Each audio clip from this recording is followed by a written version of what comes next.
बड़ा अमावस के दिन कई लोग ननद भाभी की कथा के स्थान पर सत्यवान सावित्री की कथा भी कहते हैं। और सत्यवान सावित्री की कथा इस प्रकार से है। एक राजा था, उसके एक लड़की थी, उसका नाम सावित्री था। जब वह 12 वर्ष की हुई तो राजा ने उसकी जन्मपत्री पंडितों को दिखाई और वर खोजने के लिए कहा। पंडितों ने जन्मपत्री देखकर राजा को बताया कि उसकी शादी के 1 साल बाद विधवा हो जाने का योग है। यह सुनकर राजा बहुत परेशान हुआ। अब तो राजा ने शादी के बारे में सोचना ही छोड़ दिया। जब सावित्री 18 वर्ष की हुई तब वह एक दिन अपनी सखी सहेलियों के साथ वन में भ्रमण करने के लिए गई हुई थी।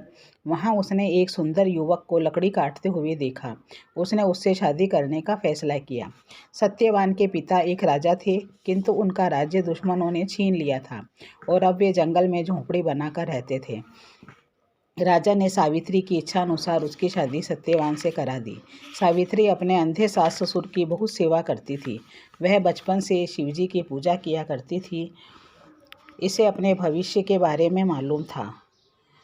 शादी के बाद अपना बचा सारा समय वह शिवजी की पूजा में ही बिताती थी और ओम नमः शिवाय का जाप करने में ही बिताती थी। आने वाले संकट से बचाने की प्रार्थना करती थी।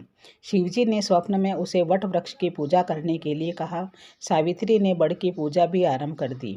जब शादी को साल भर पूरा होने में 3 दिन शेष रहे तब उसने खाना पीना भी छोड़ दिया। जेठ की अमावस को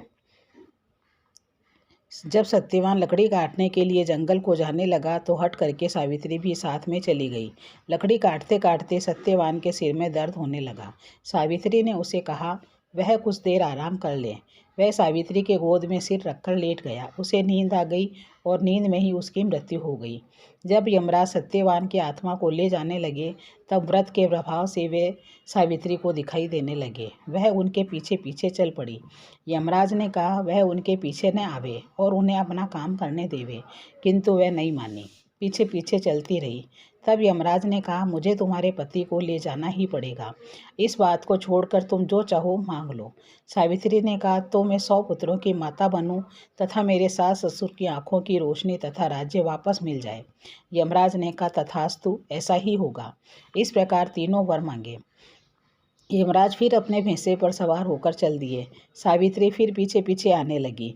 यमराज ने कहा अब तुम मेरे पीछे पीछे क्यों आ रही हो? सावित्री ने कहा आप मेरे पति की आत्मा को ले जाएंगे तो मेरे पुत्र किस तरह से होंगे? अब यमराज को ध्यान आया कि वह क्या वरदान दे बैठे हैं। लाचार होकर उन्होंने सत्यवान की आत्मा को मुक्त कर दिया। सत्यवान उठकर बैठा हुआ। अब सावित्री ने गाजे बाजे से सखी सहेलियों के साथ वट की पूजा करी और वट के पत्तों के गहने बनाकर पहने तो वे हीरे मोती के हो गए। वट पूजा का पानी सास ससुर की आंखों में लगाया तो सास ससुर की आंखें भी ठीक हो गई और राज्य भी उन्हें वापस मिल गया। तभी से वट वृक्ष की पूजा की जाने लगी। हे बड़ देवता, जैसा सावित्री को सुहाग दिया, अन्न धन दिया, वैसा सबको देना। सावित्री ने 3 दिन का उपवास किया, वैसे ही औरतें बरती रात करती है। कहानी कहने वाले, सुनने वाले, हुकारा भरने वाले सबको देना। और अब आगे गणेश जी की कहानी कहनी चाहिए।